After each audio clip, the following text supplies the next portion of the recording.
the 10-minute rule motion. The Right Honourable Mark Francois. Thank you, Madam Deputy Speaker. I beg to move that leave be given to bring in a bill to make provision about the regulation of roadworks and for connected purposes. I introduced a very similar 10-minute rule bill in the previous parliamentary session, which unfortunately ran out of time. However, under the heading of the Can the Cones campaign, I'm now seeking to reintroduce similar legislation to help tackle the issue of overrunning roadworks head-on. One of the great frustrations of modern life is queuing for ages in a line of traffic, inching forwards to get through a set of contraflow traffic lights at the scenes of some roadworks, only to then crawl past a large hole in the ground, heavily coned off, with absolutely no one working on the site as you finally drive past it. According to data highlighted by the Echo newspaper, recent Freedom of Information requests showed that during the 2021-22 financial year, there were over 77,000 street and roadworks in my county of Essex, making it the most dug-up county in Britain. But this is by no means an issue confined to Essex. Last week, we had a debate in Westminster Hall on this same subject, ably secured by my honourable friend, the member for Broxbourne, thank you, who I'm pleased to say is one of the sponsors of my bill today, which also had some cross-party support. Last week's debate was also replied to by the Roads Minister, the honourable member for Nottingham South, and I'm pleased to note that she is in her place at the dispatch box, listening to this debate today, as indeed she promised that she would be. So thank you for your courtesy, Minister. Roadworks can take place for a variety of reasons.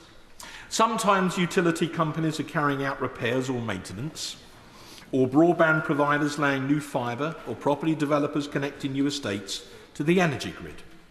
In many cases, however, the common denominator is a lack of any palpable sense of urgency whatever to get the job done, regardless of the inconvenience which is caused to the travelling public. As a constituency MP, I've received a growing tide of complaints about the spiralling frequency of roadworks in recent years, with the gas utility company Cadent being by far the worst serial offender. In one of my villages, Hockley, last year, a perfect storm of the above three things occurred and led to so many concurrent roadworks that the exasperated villagers, led by a very proactive local councillor, Adrian Eves, resorted to nicknaming their village Blockley as a result. Given all of this, this bill essentially has three key aims. First, it would give local highways authorities, such as Essex County Council, much stronger powers to control the granting of permits to anyone who wanted to dig up the highway network, which is a critical weakness in the current arrangements. Currently, highways authorities can only really refuse to grant a permit on safety grounds, and if those applying for one deem the work to be an emergency, the ability of the authority to refuse is even weaker still. And I'm sad to report that sometimes people do attempt to game the system. The bill would allow refusal on the grounds of causing unacceptable disruption and would materially strengthen the hand of councils to negotiate much tighter conditions, including stricter deadlines, when granting permits, so that companies would hopefully be prevented from overrunning in the first place. Secondly, the bill would mandate highway authorities to take all practicable steps to deconflict roadworks in their areas to prevent multiple works in the same neighbourhood from leading to near gridlock, especially during peak periods. Under Section 59 of the New Roads and Streetworks Act 1991, local authorities are required to coordinate roadworks to minimise disruption to road users. It states that local authorities should use their best endeavours to coordinate the execution of works of all kinds. Nevertheless, a few years ago we had near chaos in my hometown of Rayleigh, when several sets of roadworks on the main arteries in and out of the town were allowed to proceed at almost exactly the same time. When we subsequently looked into why, it turned out that the official at County Hall who handed out the permits to developers did not communicate with the one who gave them to utility companies. In short, the left hand did not know what the right hand was doing, which led to utter confusion and some very frustrated constituents. The bill would seek to rectify that, ensuring a much more joined-up approach by imposing much stricter procedures on highway authorities that give out the permits, and it would also seek to prevent the same stretch of road from being dug up multiple times in short succession by different companies. Thirdly, the bill would materially increase the fines for roadworks that do overrun. At present, under Section 74 of the 1991 Act, local highways authorities have the power to fine utility companies for unreasonably prolonged occupation of the highway. The fine tariff to be levied is set out in the snappily entitled Street Works Charges for Unreasonably Prolonged Occupation of the Highway, England Amendment Regulations 2012. I'm sure the whole House is familiar with them. And they provide for a maximum charge for traffic-sensitive streets of £5,000 a day for the first 3 days of overrun and £10,000 a day thereafter.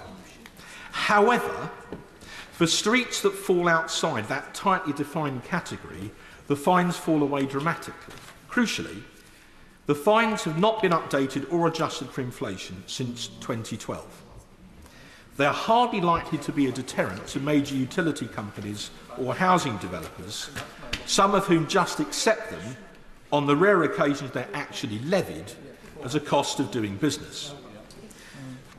The bill would significantly increase the penalties for overrunning beyond the schedule agreed when the permit was first granted. Persistent offenders could be fined up to 10% of their annual corporate turnover, which should make even the most high-handed company sit up and listen. Another related solution is lane rental, not to be confused with road pricing, but whereby companies must pay per day to carry out roadworks. This gives them a clear financial incentive to be efficient, but at present it only applies to a very limited number of selected roads. Perhaps, I might suggest to the Minister, there's scope for this solution to be much more widely applied. I see she's nodding. As an experienced constituency MP, I know it's a rare thing for a 10-minute rule bill to make it onto the statute book. Nevertheless, I hope the government might yet be minded to grant it government time to assist its passage. Failing that, I would be very grateful for a meeting with the Roads Minister so that we can seek at last to can the cones, either through legislation or, at the very least, by strengthening government guidance to highways authorities to achieve the same effect, short of primary legislation itself. In summary, nobody really likes roadworks. They're sometimes a necessary evil of modern life. Nevertheless, the spirit of this bill is to try and ensure that where they are really necessary, we expedite them as quickly as practicable with as little disruption as possible. I promised my constituents when seeking re-election at the general election that if they return me to Parliament, I would seek to reintroduce my Roadworks Regulation Bill, and I'm keeping my word to them today.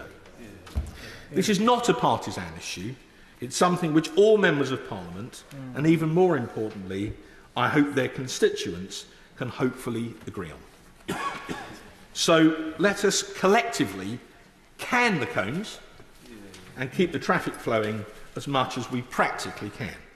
I commend this bill to the House. Yeah. The question is that the Right Honourable Member have leave to bring in the bill. As many as are of that opinion say aye. Aye. Of the contrary, no. I think the ayes have it. The ayes have it. Who will prepare and bring in the bill? Mr. Richard Holden, Greg Smith, Mrs. Emma Lewell-Buck, Sir Desmond Swain, Andrew Rossendale, Sir John Whittingdale, Lewis Cocking, Sir Bernard Jenkins, Andrew Griffiths, Sir Roger Gale, and Mr. Jim Shannon. And myself, Mark. Yeah.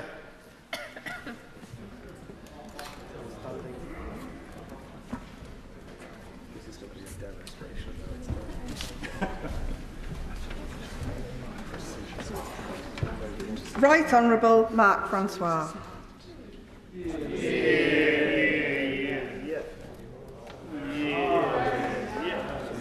That's how you do it. Some respect for the train.